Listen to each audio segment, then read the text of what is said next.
She took the $500 in crisp bills, slipped it into her apron pocket, then looked the black man in seat 1A dead in the eye and said, "You don't belong here." That's how it began. With that sentence.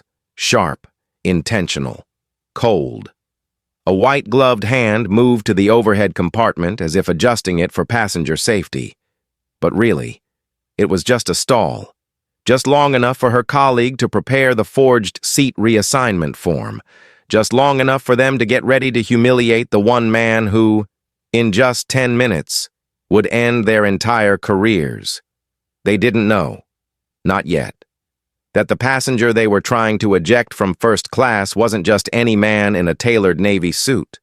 He was Marcus Grant, the CEO, the owner of the very airline they worked for, and the moment of reckoning was already rolling down the runway. Before we jump into this unbelievable story of power, injustice, and corporate karma 3,000 feet in the sky, take a moment. Hit that subscribe button. Tap like if you believe in standing up to bias, and tell us in the comments, what would you have done if you witnessed this on your flight? Now, let's board Apex Airlines flight AX-101, Seattle to Johannesburg, where 10 minutes changed everything. The time was 10 a.m. Pacific, June 15th. The cabin was cool, scent of citrus and leather-wrapped luxury in the air, and Marcus Grant, 42, dignified, composed, dressed in a custom Navy Tom Ford suit, stepped into first class. He carried no entourage, no flash, just quiet confidence and a duffel bag with the Apex Airlines logo. His airline, his company. He was heading to Johannesburg for a charity mission, something he'd been planning for months. But before his seatbelt clicked, before the cabin door sealed, the spiral had already begun. Sarah Coleman, 38, blonde bob perfectly coiffed, gave him a once-over that wasn't just visual, it was judgmental. Then came the words, "Sir, you're going to need to move. This seat's been reassigned." Calmly. Marcus produced his boarding pass. Seat 1A. She didn't even look at it. "You're not listed," she insisted. "There must be a mistake. You'll need to move to economy." And just like that, the slap came. Not physical, but institutional. The kind that leaves a man of Marcus's stature blinking. Stunned not because it's new, but because it's still happening. Flight attendant Ryan Holt, 34, sidled up beside her. "Is there a problem?" he asked, his smile tight, eyes flaring just a little when he looked at Marcus. "Sir, this is first class. You're out of place here." His voice carried just enough sugar to pass, but the poison was unmistakable. Meanwhile, a passenger across the aisle, Edward Vaughn, 50, white, balding, with the kind of entitlement that dripped off his pressed khakis, leaned over and said with a smirk, "You heard them. Move along. You're holding things up." Marcus turned to him, calm still intact. "Excuse me?" Edward raised his eyebrows. "I gave her $500 to get this seat. She said it was mine. Don't make a scene. All right?" Ryan didn't flinch. Sarah didn't deny it. Instead, she glanced at the cabin curtain as if waiting for it to close, as if the galley could swallow this whole moment in quiet. Just 2 rows behind, Claire Evans, 40, white, dressed smartly in travel wear, tapped the record button on her phone. "I'm filming this," she announced, voice shaking. "This is messed up." Her husband, David Patel, 45, leaned forward, voice louder. "We saw him board like everyone else. Why are you treating him differently?" The tension was live now. The air, electric. Sarah whispered something to Ryan, who disappeared into the galley. From the corner, a younger flight attendant, a trainee, stood frozen. Mia Lin, 25, Chinese-American, eyes wide, then, quietly, to Sarah. "He's showing a valid ticket. I don't think we should—" Sarah cut her off. "Stay in your lane. Mia." Marcus sat. quietly. In 1A, he didn't raise his voice. He didn't call for a manager. He simply dialed his assistant. Lena Brooks. "Activate the internal system," he said softly. On the other end. Lena replied, "Already live. I've got the log feed." Meanwhile, Sarah turned back to him, now visibly irritated by the stares from the rest of the cabin. "Last warning, sir. Move to economy now, or we will be forced to call security before takeoff." And then, Edward added, loud enough for the cabin to hear, "Face it, economy's your place." Claire gasped. Did he just say that? David was already standing, arm raised as if ready to intervene. Mia looked like she was about to cry, and in that moment, something shifted. Marcus didn't move. He stared at Sarah, then at Ryan, who had returned now with a folded printout. Ryan waved it in the air. "We've got a reassignment here. Seat 1A was switched to Mr. Vaughn." He smirked, but his fingers trembled. Marcus raised an eyebrow. "Let me see that." Ryan stepped back. "Internal policy. You'll see the captain shortly." What Ryan didn't realize, what Sarah was about to learn, was that the forgery wouldn't just fail, it would be the smoking gun. Claire stood. "I'm sorry, but this is not okay. I've seen enough discrimination to recognize it when it's happening." David followed. "This is a violation of rights. You're attacking him for being a black man in a suit. It's obvious." Murmurs ran through the cabin. Some heads ducked. Others looked toward the curtain, afraid, unsure, and yet a few began to nod. One elderly woman muttered, "This again?" Another man stood quietly, arms crossed, in support. Back in the galley, David had caught just enough to hear Ryan whisper to Sarah, "We'll say he was aggressive. It's our word against his. Who are they gonna believe?" David returned to his seat, face pale, fists clenched. He mouthed to Claire, "I heard them. They're lying." And Mia? She clicked the record button on her phone's voice memo app, slipped it into her pocket, and stepped forward. "Marcus," she said, softly, "I believe you, and I have proof." He gave her a nod of quiet thanks. No ego, no grandstanding, just steady breath. Inside Marcus's mind. Though, the scene had already happened once before. He was 23 again, checking into a luxury hotel in New York. The front desk clerk had glanced at his ID and said, "We don't have anything for you."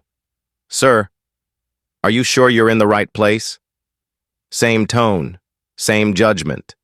That moment had driven him through business school, through deals, through the founding of Apex. He hadn't forgotten it. And now, history tried to repeat itself. But this time, he owned the building. This time, he controlled the altitude. The cabin crew didn't know. The passengers didn't know. But in the next 10 minutes, Marcus Grant would change their lives. Not with threats, not with shouting, but with a quiet fury that, once unleashed, would ripple across corporate aviation like a storm front. All because someone looked at him and said, "You don't belong here. Either leave seat 1A now." Sarah hissed through clenched teeth, her voice sharp enough to cut through the rising buzz of first class. "Or face the consequences." The cabin lights glinted off her name tag, and behind her, Ryan folded his arms, grinning with the smug anticipation of a man convinced he'd already won. The passengers sat tense. Claire kept filming. David leaned forward, alert. Mia lingered by the service station, her eyes flicking between Sarah's flushed face and Marcus's unreadable calm. Marcus stayed in his seat. His legs were crossed, hands steepled in his lap, voice level. "You're escalating a situation you created. Sarah." Her nostrils flared. "You're refusing to comply with a directive. You're making this difficult." Ryan, voice oily with fake concern, added, You're disrupting our takeoff. First class must remain a peaceful environment for paying customers. Edward Vaughn, barely hiding his glee, piped up again from beside them. And I paid in cash. You're embarrassing yourself. Man, this seat's mine now. His voice dripped with that particular brand of condescension, the kind that doesn't care who hears. Marcus glanced at Edward, then back to Sarah. This seat, he said coolly, was assigned to me. I'm not moving. And if you continue to harass me, I will hold this airline, and every crew member involved, accountable. A few gasps murmured through the cabin. Ryan leaned closer, lowering his voice. You don't belong here, and you know it. Claire shot to her feet. Excuse me? She shouted. Did you just say that? Sarah turned toward her. Ma'am, please sit down and stop interfering. But David stood too. He belongs here more than you do. You're both on a power trip, and we all see it. Ryan's jaw tightened, but he didn't respond. He didn't need to. The bias was already bleeding into every action, every sideways glance, every misstep. Mia, voice shaking but firm, said, His ticket's valid. I checked it myself before boarding. Sarah spun on her. This doesn't concern you. Mia stepped back, ashamed, but she didn't sit down. Then came the first flicker of fire from Marcus. He picked up his phone, calm as ever, and called Lena again. Escalate the internal log, he said. Tag cabin behavior, flight AX-101, full report. Lena, somewhere in the Seattle office tower with Apex Airlines crest on the door, replied. Already compiling. The system is capturing audio. Sarah turned ghostly pale. She didn't understand what system he was talking about, but she would. Oh, she would. Ryan disappeared into the galley again. And this time, David followed discreetly, stopping just near the curtain, pretending to stretch. What he heard made his hands shake.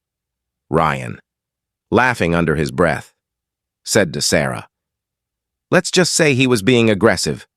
No cameras saw everything. We'll say he caused a disturbance. Tried to intimidate us. Sarah muttered back. He's not like our usual first-class crowd. Just call it in and have him moved. David froze, then slipped back to his seat, whispering to Claire. They're lying. They're planning to frame him. Marcus sat still, steel in his jaw now. The same man who, at 19, had walked into a jewelry store looking to buy his mother a birthday necklace and been told by the sales clerk, We don't sell imitation chains here, because of the hoodie he wore. That humiliation had turned to hunger. That hunger had turned to ambition. And that ambition? It had built a global aviation brand, one that now spanned 4 continents, one that paid Sarah's salary. Ryan returned holding a clipboard. Captain says you'll be escorted off if you continue to be non-compliant. But the captain hadn't said that. Not yet. Ryan was bluffing. He pointed to the updated forged reassignment log. You're not on this manifest. Passenger Vaughn is... He placed the log on the tray table. Claire filmed it.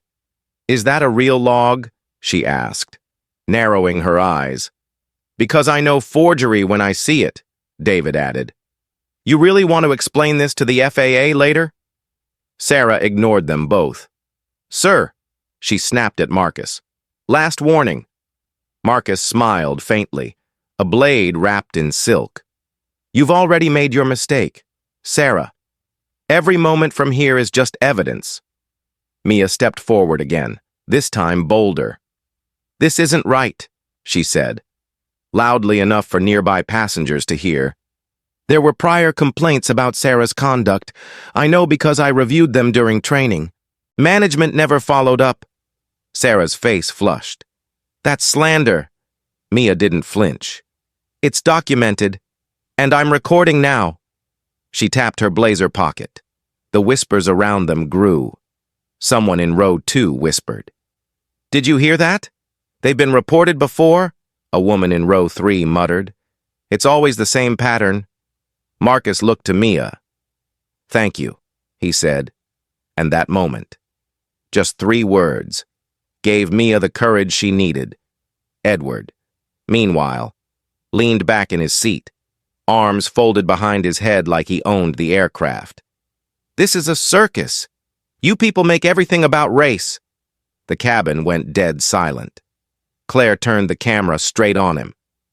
Did you just say that? She said. You bribed a flight attendant and now you're calling us the problem? Edward shrugged. I paid. He's in my seat. What more do you want? David raised his voice. Justice. That single word landed like a spark in dry brush.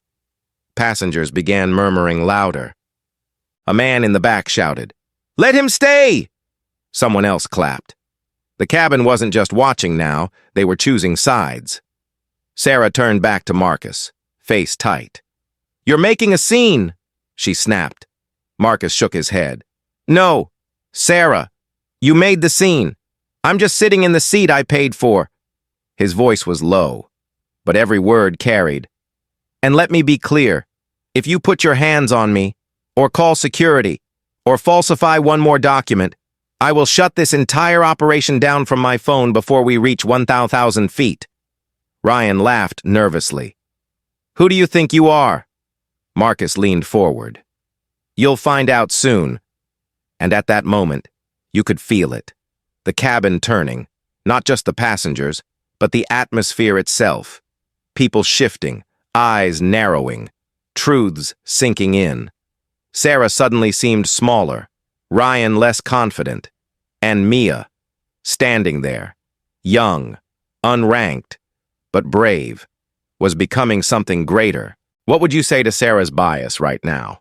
Imagine watching this unfold beside you. Would you speak up? Would you stand? Like David? Film? Like Claire? Or record? Like Mia? Drop your answers below.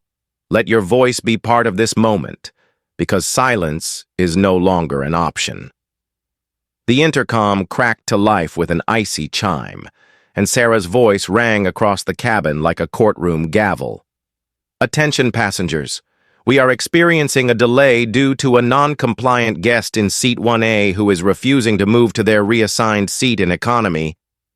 Gasps scattered across the plush first-class cabin like dropped glass. Marcus looked up, jaw tight, not from surprise, but from the quiet. Boiling restraint of a man who'd been insulted so many times in his life that he'd mastered the art of freezing his fury behind his eyes.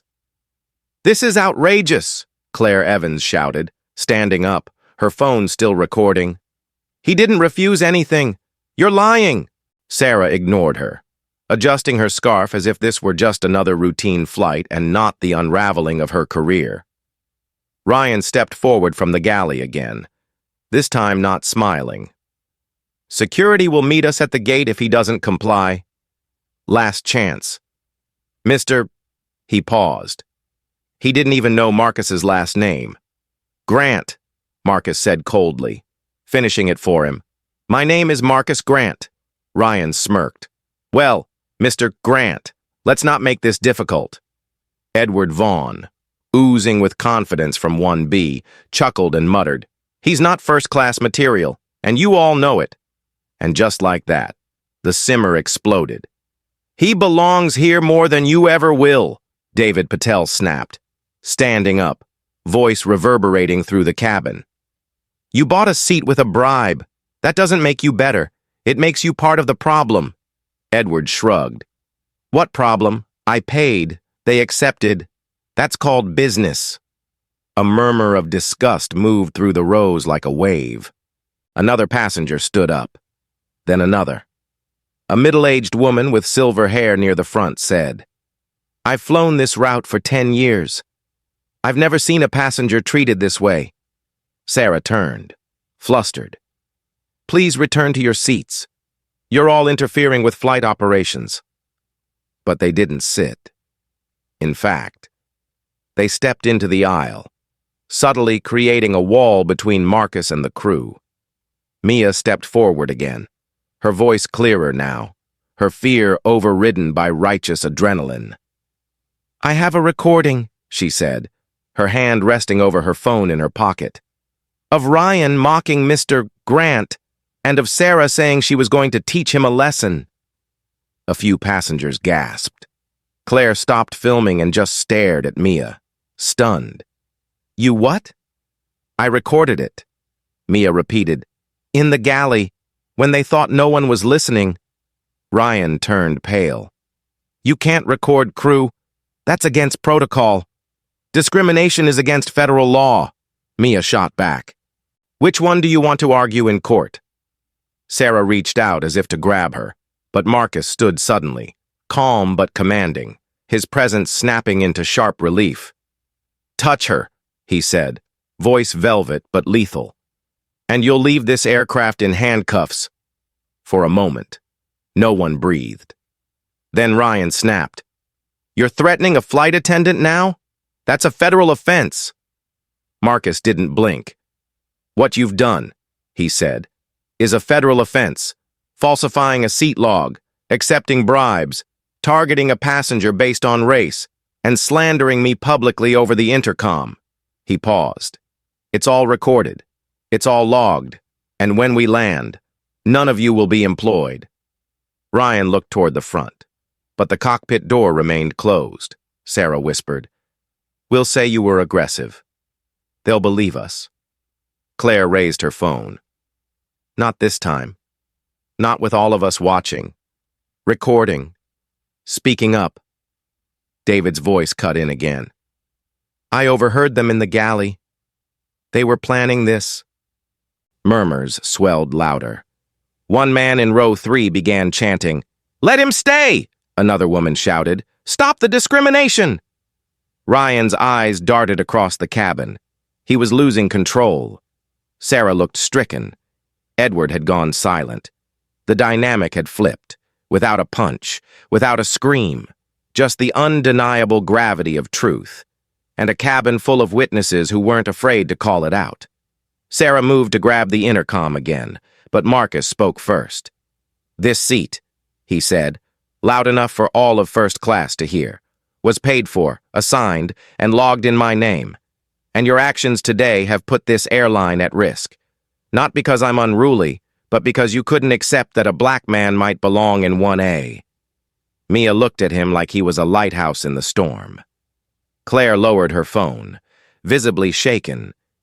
"You're absolutely right," she said softly. "And you're not alone." In the galley, Sarah and Ryan whispered furiously, trying to decide whether to press the fake narrative of a disruptive passenger. But the tide had turned. Passengers had formed a barrier. The aisle was clogged with defiance. The flight crew, once fully in control, were now isolated by truth. Marcus sat back down, not in surrender, but in power, calm, precise. He opened his phone, typed something quickly, and said, "Lena, tag final escalation, trigger legal review." "On the other end," Lena Brooks responded. "Already underway. Karen's on standby." Ryan looked like he'd been slapped. "Who's Karen?" he asked, trying to sound unbothered. "You'll find out," Marcus said flatly, inside his mind. He returned to the memory of a flight he took with his father when he was 27, first class, upgraded last minute. They'd been pulled aside before boarding, questioned like thieves in front of other passengers, told, "We just want to make sure you're in the right place." His father had smiled politely. Marcus had clenched his fists. He promised himself that day that he'd build a world where men like him wouldn't be asked if they belonged. And here he was, back on a plane, back in the fire. But this time with every tool he needed to reshape the system that failed them. "Why are you doing this?" Sarah snapped suddenly, tears rising in her throat. "You could have just moved." Marcus stared at her. "And taught you that bribery and bias work? No. You need to be held accountable. For everyone who's been silenced, for every tired mother pulled from a priority seat, for every teenager humiliated over a dress code, for every black, brown, or different-looking traveler who was told they were in the wrong place. The silence that followed wasn't empty. It was full of realization, full of reckoning. Claire raised her voice. "I think you owe him an apology," David added. "Start with that, then resign." The wall of passengers didn't budge. First class had turned into a courtroom, and the verdict was clear. Mia pulled her phone fully out now, screen lit, recording clearly. "I'll submit this to corporate," she said. "They need to see what happened here." Marcus glanced at her, gratitude in his eyes. "Thank you." "Mia?" She nodded. "We've had enough of this." How would you react right now? If you were on this plane, witnessing a man stand his ground not with rage, but with facts, witnesses, and grace. Would you raise your voice? Would you block the aisle with your body to defend justice? Would you film, speak up, document the truth? Drop your answer below, and never underestimate the power of standing beside someone in the right seat. It happened fast. Too fast for Sarah to control. 1 second.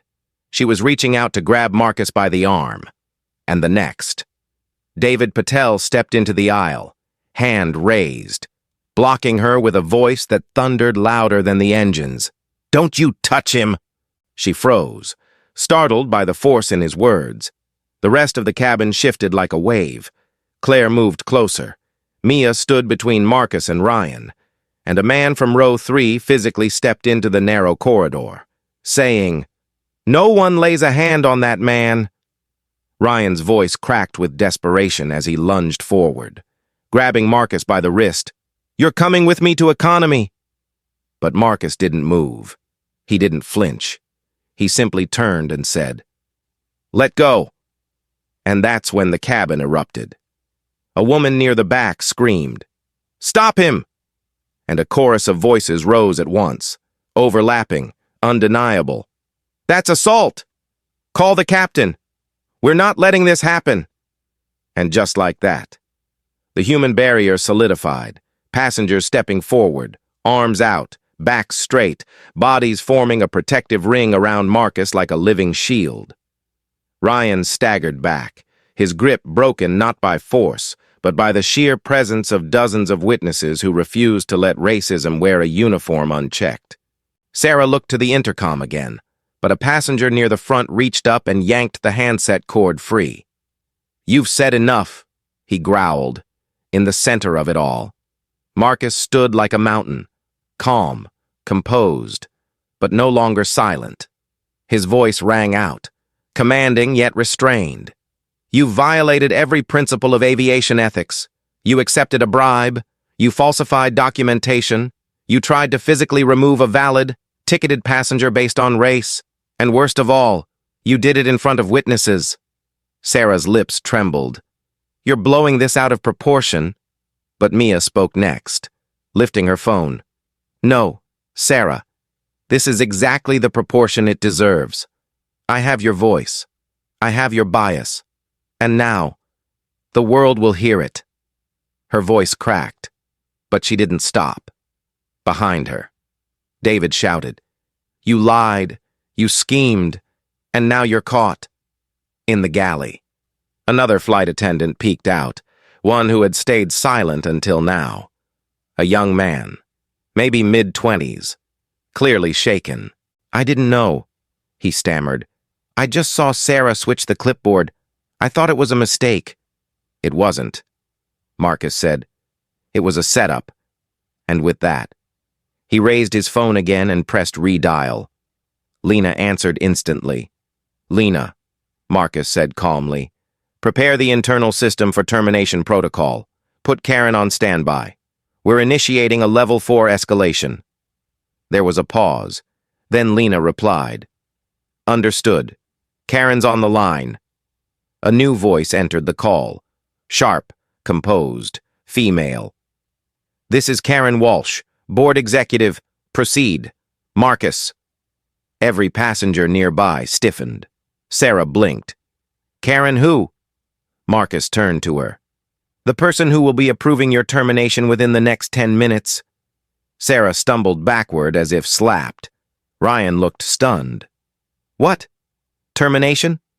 Yes, Marcus said.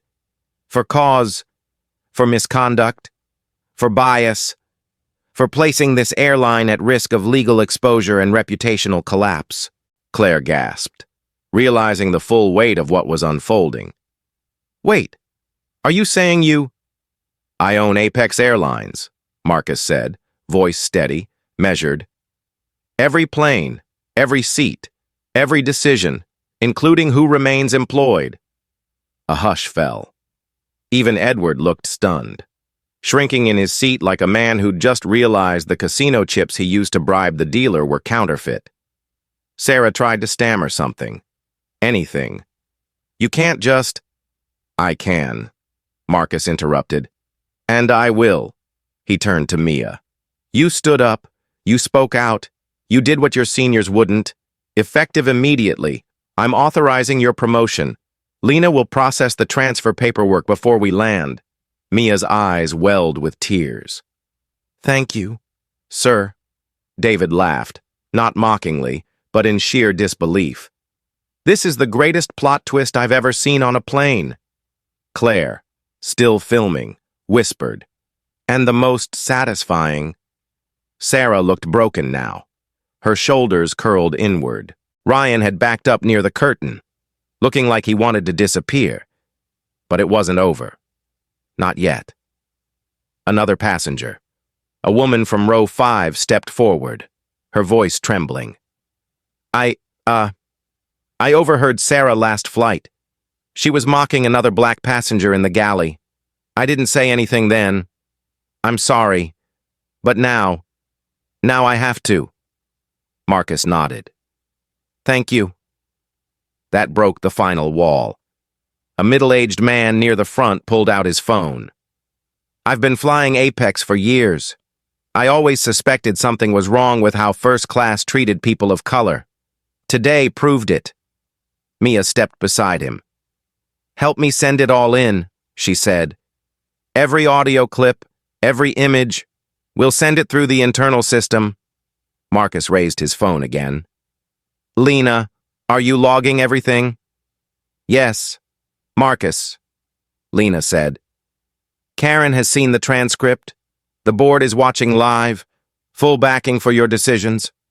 Sarah crumpled into a seat near the front, clutching the headrest like a lifeline. It wasn't supposed to be like this, she whispered. He wasn't supposed to be. What? Marcus asked, stepping closer. Rich? Powerful? Your boss? He paused, letting that sink in. You would have done this to anyone who looked like me, who didn't look the part. That's what makes it worse, Ryan blurted out. We didn't know who you were. And if I wasn't the CEO, Marcus snapped, you would have succeeded. That's the point. David stepped beside Marcus, offering a firm hand on his shoulder. We've got your back, not because you're the CEO, but because you're right. Claire nodded, adding, we need to speak out more. For every Marcus who doesn't own the plane. The passengers murmured in agreement. It wasn't just about this flight anymore. It was about every slight, every indignity, every time someone had been made to feel smaller in a space they had every right to be in. The human barrier stood strong, the crew's authority had crumbled, and the man they tried to eject sat calmly in the seat he had rightfully claimed, with dignity, with fire, and with backup. Mia turned to Marcus once more. What happens now? She asked. Now? Marcus said, taking a breath, eyes scanning the cabin that had turned courtroom, battleground, and sanctuary all in one. Now we bring consequences, and after that, we build something better. Marcus stood still for a moment, surrounded by silence, an almost holy stillness in the cabin, thick with breath held, eyes wide, disbelief rising like pressure in the fuselage. And then, with the quiet authority of a man who had waited his whole life for a moment like this, he turned to the passengers and crew and said, My name is Marcus Grant. I am the founder, CEO, and sole owner of Apex Airlines. The gasp that followed wasn't theatrical. It was visceral, real, pulled from the chest of nearly every person within earshot. Sarah went pale, lips parting but no sound coming out. Ryan blinked rapidly, looking at Marcus like he'd seen a ghost. Edward Vaughn actually recoiled in his seat, whispering, "No," under his breath as if he'd just realized he'd slapped the king in his own palace. Claire lowered her phone slowly. David's mouth opened, closed, then opened again. "You own this airline?" he finally managed. Marcus nodded, gaze steady. "Every seat, every aircraft, every policy, including the authority to terminate any employee who violates the core values we built this company on: equality, dignity, and respect." Then, without theatrics or flourish, Marcus raised his phone again. "Lena, are you recording?" "Yes, Marcus," came her voice, crisp, audible to nearby passengers. "Karen is on the line. You're clear to proceed." "Good," he said, locking eyes with Sarah. "This is formal notice, effective immediately. Flight attendants Sarah Coleman and Ryan Holt are terminated from Apex Airlines for gross misconduct, discrimination, accepting bribery, and falsifying official records. Furthermore, any crew member who enabled or concealed this behavior will be placed under immediate review." Karen Walsh's voice entered the cabin speaker next, piped through Marcus's phone. "The board unanimously supports this decision. Public acknowledgement and reform policy will follow within the hour." That was the hammer, the confirmation, the moment where outrage became consequence. Claire gasped. David let out a soft, "Damn." Mia blinked, stunned. He wasn't bluffing. She whispered to no one. Sarah staggered back, slumping into the nearest jump seat like her legs had given out. "You can't just... This is my career." Marcus tilted his head. "You traded your career for $500 and a lie." Her lips trembled, but she had no defense. Not one. Ryan shook his head violently. "We didn't know who you were. We just thought..." "What?" Marcus said sharply. "That I was out of place? That I was unworthy of seat 1A? He stepped closer, his voice still low but now hard as steel. "You didn't just disrespect me. You disrespected every black man, every immigrant, every young traveler who ever sat in your section and wondered if they'd be treated like everyone else." The cabin remained breathless. Even the hum of the aircraft seemed to dim. "You violated every value this airline was founded on," Marcus continued. "And had I not been who I am, you would have gotten away with it. That's the part that keeps me up at night." Sarah finally looked up, cheeks wet. "We made a mistake. You made a choice," Marcus snapped, "and now you face the consequence." Then, something even more unexpected happened. Ryan stepped forward, shaking, palms open, voice hollow. "It wasn't just us," he said. It's the culture. We've been coached, quietly, on who gets priority treatment, who's fit for first class. There are codes, looks, warnings we give each other. We call it passenger profiling." Claire's mouth dropped. "You're saying it's systemic?" Ryan nodded, defeated. "Regional managers know. They reward upgrades when we adjust seat assignments discreetly. We're told to do it verbally, never in writing. But Sarah and we kept a list, a hidden log. Names we bumped. Most of them." He stopped. "Were black, or brown, or just didn't look the part." It landed like a thunderclap. Claire's hands trembled. David sat down, stunned. Mia whispered, "Oh my God." Marcus nodded slowly, breathing deep, steady. "Thank you," he said, not as praise, but as acknowledgement of the weight of truth finally exposed. That log, that confession, it's enough to trigger a full audit across Apex. He turned toward his phone. Lena, already syncing with legal, she said.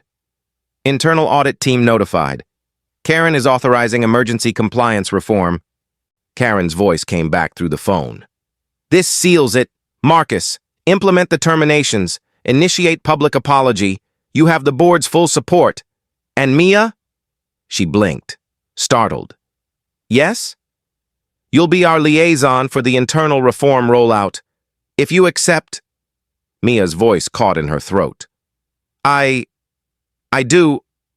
Marcus nodded once, then turned to face the entire cabin. To every passenger who witnessed this, thank you for speaking up, for forming that human wall, for refusing to look away.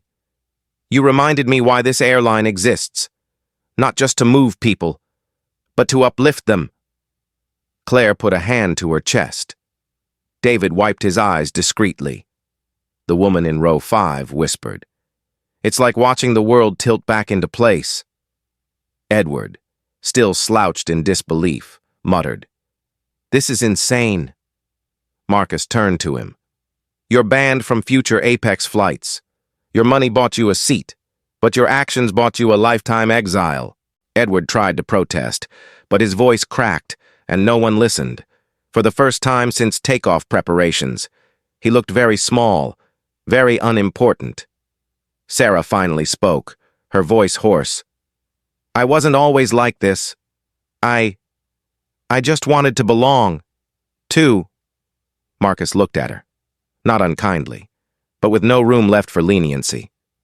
You had a choice, he repeated, and so did I. I choose to fix what you tried to break. With that, he sat back down in 1A, looked out the window into the bright blue sky, and exhaled. 10 minutes had passed. Just 10 minutes since he'd stepped onto that plane. But in that time, lives had been changed, truths revealed, and an empire's values tested and upheld. The cabin had quieted to a surreal stillness, not from fear, but from reverence, as if everyone on board understood they were witnessing not just an uncomfortable confrontation, but a reckoning. Marcus stood once more, motioning Mia to stand beside him. This aircraft, he began, will not take off until we close this chapter the right way. He turned toward the cockpit, his voice clear. Captain Foster, please join us in first class. Moments later, the cockpit door opened, and Captain Alan Foster, 55, tall and composed, stepped out in full uniform. His expression was tight, unreadable, until his eyes met Marcus's. Recognition flashed, respect followed. Ladies and gentlemen, he said without needing a microphone, it is my honor to formally acknowledge that Mr. Marcus Grant, seated in 1A, is not only a passenger on this flight, but the owner and CEO of Apex Airlines. A ripple moved through the cabin again. Marcus nodded, then stepped forward and addressed the crew directly. Sarah Coleman, Ryan Holt, and Ethan Price. He motioned toward the young crew member who had remained silently complicit. This is your final call. You are officially terminated from Apex Airlines for misconduct, bias, and failure to uphold passenger safety and equality. Your access to all internal systems is revoked as of this moment. Your names will be listed on a do not rehire register. Sarah winced as if the words were a slap. Ryan said nothing, just stared at the floor. Ethan looked shocked. But I didn't do anything. Exactly, Marcus replied. You watched and said nothing. He turned toward Mia. You, on the other hand, spoke. You stood up. You documented injustice when it wasn't safe to do so, effective immediately. You are promoted to Associate Supervisor of In-Flight Operations. You will report directly to Karen Walsh as part of our internal reform initiative. Passengers clapped. Real applause, not the polite, forced kind, but sincere, raw. Mia's hands went to her face. Thank you, she whispered, eyes shining. Captain Foster nodded solemnly. "We're honored to have you aboard, Ms. Lynn." Marcus turned again, this time addressing everyone. "An official public apology from Apex Airlines is being transmitted to national outlets now. It reads, 'We deeply regret the incident that occurred on Flight AX-101 involving Mr. Marcus Grant. This event exposed failures in our internal culture and individual conduct. We extend our apology to all passengers affected, and especially to Mr. Grant, whose treatment did not reflect the values of our airline. Immediate actions are being taken to ensure accountability, retraining, and reform.'" Lena's voice echoed from Marcus's phone. "Apology has been sent. Major outlets are amplifying it. Feedback is already pouring in." Karen Walsh's voice followed. "And Marcus, the board is greenlighting a new bias reporting portal, launching within 48 hours. Mia will be featured as a founding voice."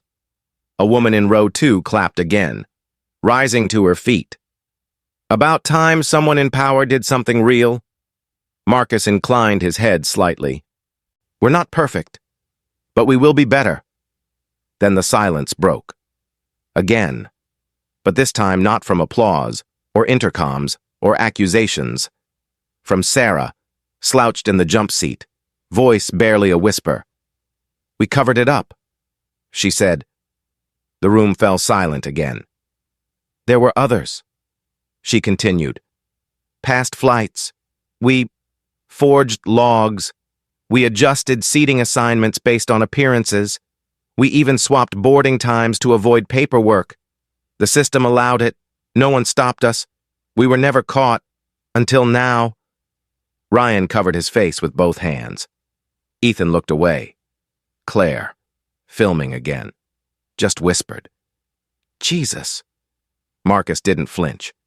"Why?" he asked. Not accusatory, but like a surgeon probing for the last shard. "Because we were told to keep first class looking a certain way," Sarah said. "We were told, make the cabin look premium." That was code for what we did, and we got away with it. Until you.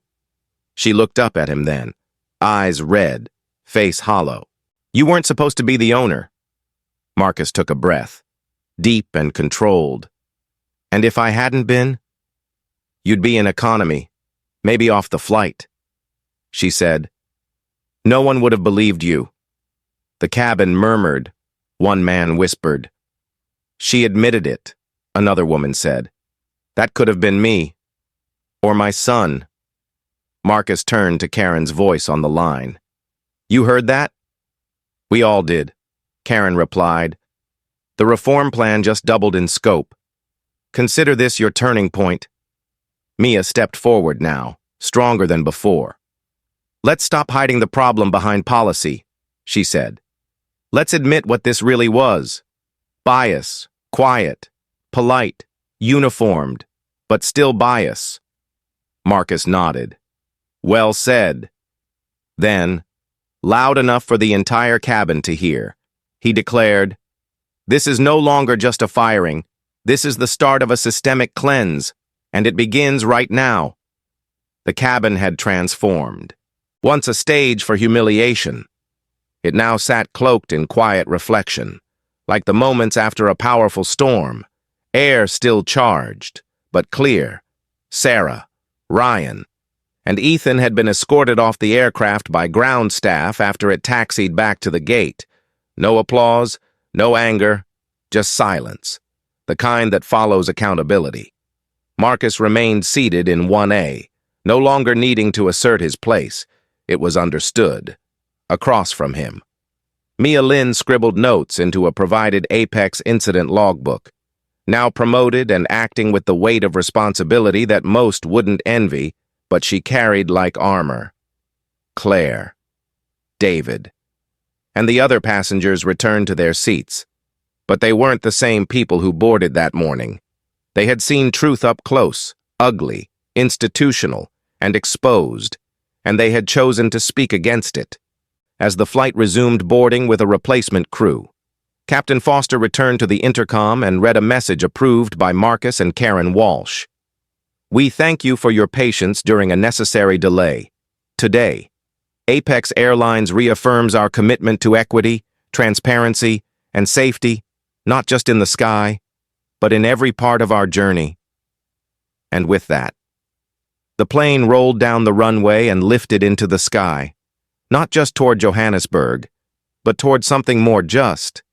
News of the incident had already gone viral, not because passengers posted to social media, but because someone in corporate, likely someone close to Lena or Karen, leaked the internal apology. And when news outlets discovered that the man thrown out of his seat was the CEO of the airline he built from the ground up, the story caught fire. Headlines read, "CEO kicked out of first class on his own airline, fires entire crew mid-flight." But behind the clickbait was something deeper. A mirror held up to an industry long overdue for change. Apex Airlines initiated an internal audit, uncovering dozens of ignored complaints, some dating back 5 years. Marcus's reform swept swiftly, training restructured, crew evaluation tools rewritten, anonymous reporting made accessible in multiple languages, and a new division of passenger advocacy launched with Mia as its youngest ever director. That wasn't a PR move. It was a promise, and for many, it was personal. 3 months later, Marcus sat in the same seat, 1A, on a different flight. A young black boy, maybe 10, peeked around the curtain on his way to use the restroom. "Are you the guy from the video?" he asked shyly. Marcus smiled. "I am." The boy's father appeared, nervous. "I'm so sorry.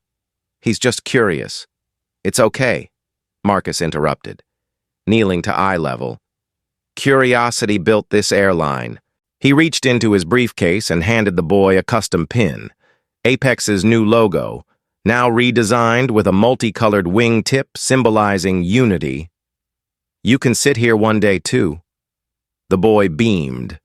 As they walked back to their seats, the father turned and whispered, "Thank you for making it safer for us." Back in his seat, Marcus opened a letter that had been mailed to Apex headquarters 2 weeks earlier, addressed only to the man in seat 1A. It was written in pen on lined notebook paper. It read, "Dear Mr. Grant, I was on flight X-101. I didn't speak up, but I watched everything. I froze. I've been frozen in moments like that before, but watching you stay calm, seeing people rise, hearing Mia speak, something in me thawed. Since that day, I reported a manager who discriminated against my coworker. I got her the raise she deserved, and I told my daughter that standing by quietly isn't strength. Speaking up is. Thank you for teaching me that." Marcus held the letter in his hand long after he finished reading it. It felt heavier than it should, as if truth weighed more when written by a trembling pen. And then came the final twist. During a routine compliance audit, a former regional manager came forward, anonymously at first, then publicly. He admitted that Sarah and Ryan's behavior had been protected by middle management. "We were told to let it slide," he said in a signed affidavit. "We were complicit. There were quarterly memos, coded language, unwritten policies. First class had a look, and anyone outside that was called a disruption risk. It wasn't written down, but we all knew." That admission rocked the industry. Airlines across the country began issuing their own reforms, and Apex Airlines was invited to brief the Senate Transportation Committee on bias in commercial aviation. As the months passed, Marcus didn't chase headlines. He funded programs to recruit underrepresented cabin crew, established a scholarship in Mia Lin's name, and implemented a zero-tolerance policy against discrimination backed by federal review. Ryan, in a private apology months later, sent a handwritten note. "I was wrong. I saw the world through fear, not truth. I'm sorry. I'm working to become someone better." It wasn't publicized. Marcus never mentioned it. But he kept the letter, folded, tucked in the same drawer as the one from the anonymous passenger. Proof that people can change. Not always. But sometimes, and sometimes, is enough.